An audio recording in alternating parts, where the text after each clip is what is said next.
बिस्मिल्लाहिर्रहमानिर्रहीम अस्सलामु अलैकुम वरहमतुल्लाहि वबरकातुहू। आज 19 जून 2025 है और आज दिन है जुमेरात का। आज की ताज़ा तरीन बड़ी खबरों से इस व्लॉग का आगाज़ करने जा रहे हैं। नाज़रीन किराम, इसराइल के खिलाफ ईरान ताकतवर मिसाइल लॉन्च कर रहा है। ताज़ा तरीन हमले में ईरान ने इसराइल पर सिज्जील नामी मिसाइल मारने का ऐलान किया है। सिज्जील ये ईरान का ताकतवर मिसाइल शुमार होता है और यह हाइपरसोनिक मिसाइल है जिसको गिराना बड़ा मुश्किल होता है। इस मिसाइल को 2008 में ईरान की तरफ से दुनिया के सामने रिवील किया गया था और यह मिसाइल जो है ये बड़ा ख़तरनाक मिसाइल शुमार होता है। ये ताज़ा तरीन एक तजर्बाती मिसाइल हमला इसराइल के खिलाफ ईरान ने करने का दावा किया है। इस मिसाइल के हवाले से मुख्तसरन मालूमात ये हैं कि सिज्जील कुरान मजीद की मशहूर सूरह फील की एक आयत से इसका माना लिया गया है। सिज्जील का माना बुनियादी तौर पर एक गारे की मट्टी से बना हुआ जो पत्थर होता है जो पका हुआ हो वो है। और इस सिज्जील नाम रखने की वजह यह है कि इसको ईरान की तरफ से यह कहा जा रहा है कि ये एक ऐसा मिसाइल होगा कि जिसका तोड़ किसी के पास नहीं होगा, जैसे कि अबाबिलों ने पत्थर मारे थे और उनका तोड़ किसी के पास नहीं था।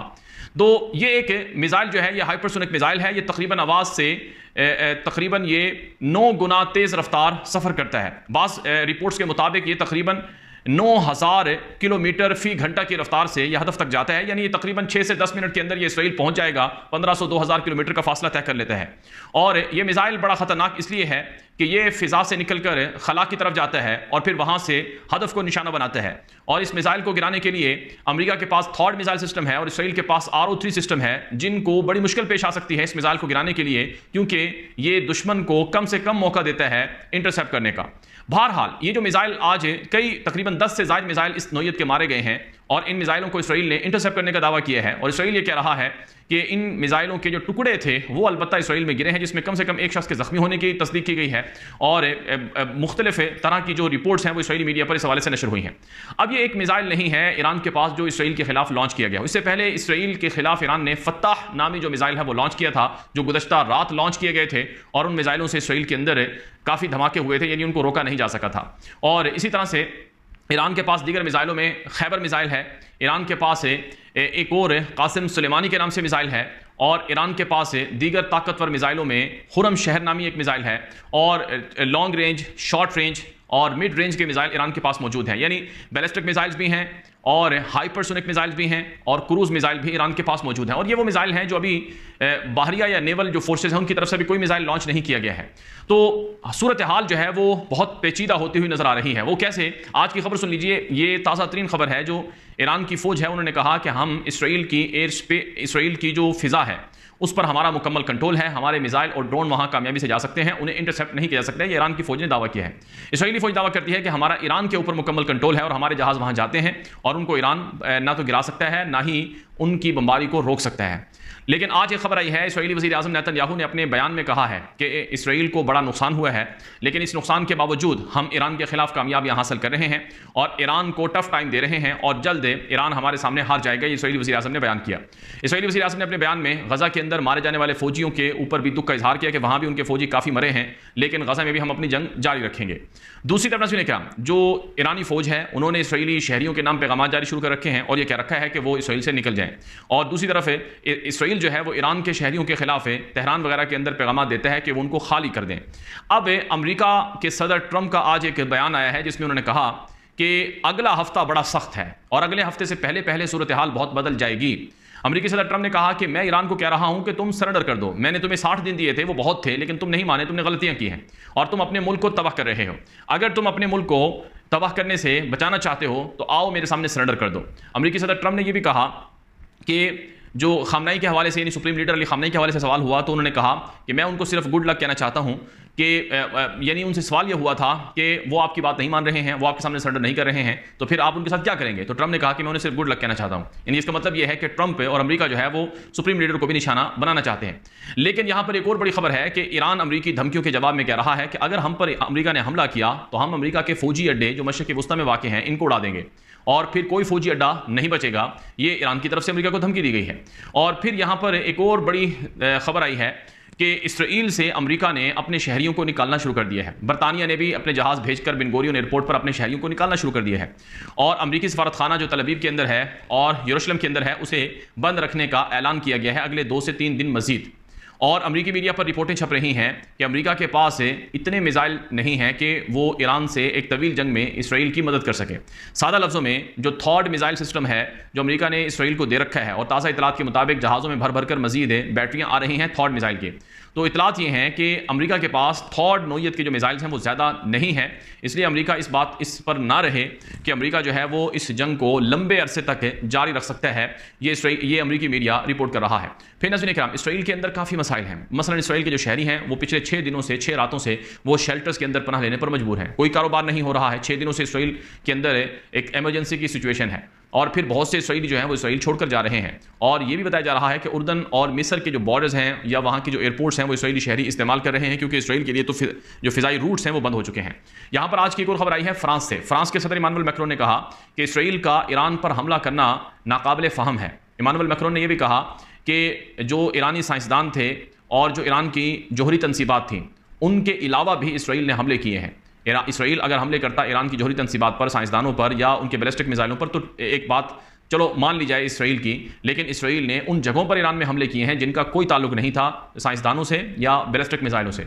यह काबिल कबूल नहीं है और ईरान के ऊपर इसराइल के जो हमले हैं ये खित्ते के अंदर मजीद कशीदगी को बढ़ा रहे हैं। याद रहे फ्रांस पहले ही इसराइल के खिलाफ बहुत से स्टेप ले चुका है और अब फ्रांस ने एक मरतबा फिर इसराइल को कहा है कि तुम ईरान के साथ लड़कर गलती कर रहे हो।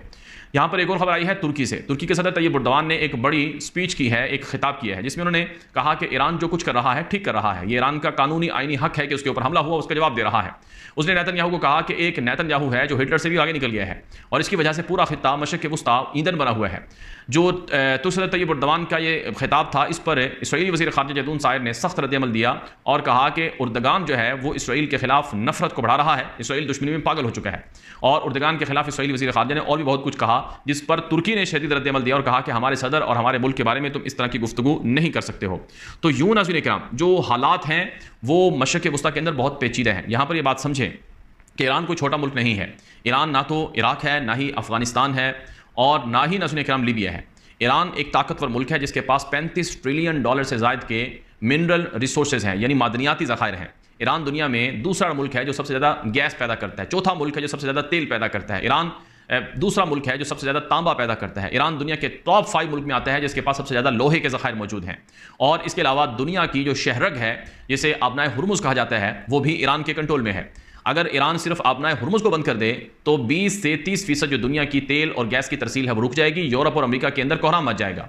और फिर नाज़रीन इकराम, ईरान के पास दिफाई तौर पर देखा जाए तो बहुत ताकतवर मिसाइल हैं और उनके पास बेहतरीन किस्म की टेक्नोलॉजी है। और सबसे अहम यह है कि ईरान की पुष्ट पर चाइना खड़ा हुआ है, रशिया खड़ा हुआ है। ईरान की पुष्ट पर बहुत से दीगर ममालिक मौजूद हैं जिनमें मशरिक़ वुस्ता के अंदर उनके बड़े गहरे उनकी जड़ें हैं। तो ऐसा नहीं है कि ईरान को इतनी आसानी से अमेरिका या इसराइल ख़त्म कर सके। लेकिन यह बात ज़रूर है कि ईरान के सुप्रीम लीडर अली ख़ामनेई को निशाना बनाने की तैयारियां हैं। और आज भी इसराइल के एक अखबार और मीडिया नेटवर्क इसराइल हायोम ने एक रिपोर्ट दी कि रिसेंटली जो आज के दिन गुज़श्ता रोज़ यानी कि बुध के रोज़ जो बमबारी की गई तेहरान में, वो उस जगह पर की गई जहाँ सुप्रीम लीडर मौजूद थे, लेकिन उनको निशाना नहीं बनाया जा सका है। और फिर नाज़रीन इकराम, इसराइल के अंदर ये बातें कही जा रही हैं कि हमारे पास इतने मिसाइल नहीं हैं कि ईरानी मिसाइलों को हम रोक सकें। अब रोज़ाना अगर इसराइल दर्जनों मिसाइल आरओ सिस्टम से, आयरन डोम सिस्टम से, डेविड सिलिंग सिस्टम से या फिर थॉट सिस्टम से दागता रहेगा ईरानी मिसाइलों को पकड़ने के लिए, तो फिर एक न एक दिन ये ज़ख़ीरा इसराइल के पास ख़त्म हो जाएगा। और फिर इसराइली वज़ीर आज़म नेतन्याहू जो अमेरिका को जंग में शामिल कर रहा है, जो ट्रंप को बार बार कह रहा है कि तुम आओ हमारे साथ मिलकर जंग लड़ो, तो इस पर अमेरिका में बहुत ज़्यादा गुस्सा है। अमेरिका की सेनेट और अमेरिका की कांग्रेस में बहुत से लोग हैं जो कह रहे हैं कि ट्रंप इसराइल के कहने पर यह जंग क्यों लड़ रहा है। बर्नी सैंडर्स जो अमेरिका के मशहूर सेनेटर हैं, उन्होंने बात कही कि नेतन्याहू क्या अमेरिका का सदर है, नेतन्याहू इसराइल का वज़ीर आज़म है। नेतन्याहू अगर ईरान से जंग करता है ये उनका मामला है, अमेरिका को क्या पड़ी है या अमेरिका को क्या ज़रूरत है कि वो नेतन्याहू के कहने पर इस जंग में शामिल हो। 60% अमेरिकी अवाम कहती है कि अमेरिका ये जंग ना लड़े। अमेरिका के मीडिया पर जो ट्रंप के मुखालिफिन हैं और जो ट्रंप की इस जंग में शमूलियत की कोशिशें हैं उस पर शदीद तनकीद कर रहे हैं।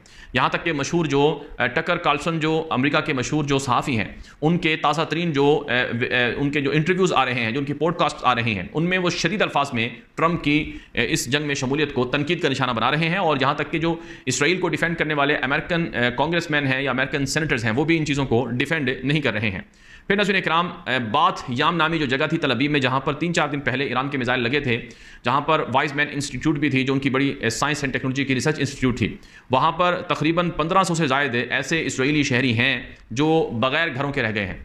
ताज़ा इतलात के मुताबिक 100 से 200 घर या बिल्डिंग जो हैं वो इसराइल के अंदर तबाह हुई हैं। और आप ये बात समझें कि ये जो बिल्डिंग्स तल अवीव में बनाई गई हैं या जो इससे पहले दीगर फ़लस्तीनी इलाकों में बनाई गई हैं, वो सारी फ़लस्तीनी ज़मीनें थीं, वहाँ पर तोसियात की गई हैं, यानी इसराइल के लिए वहाँ इलीगल जो सेटलमेंट्स हैं अक़वाम मुत्तहिदा के कवानीन की रोशनी में वो बनाई गई थी। लेकिन अब वो बिल्डिंग्स ईरानी मिसाइलों के लगने से तबाह हुई हैं। तो अब बहुत से इसराइली हैं जिनको होटल्स में ठहराया गया है, क्योंकि वो वहाँ अपने घरों में नहीं रह सकते, उनके घर बचे ही नहीं हैं।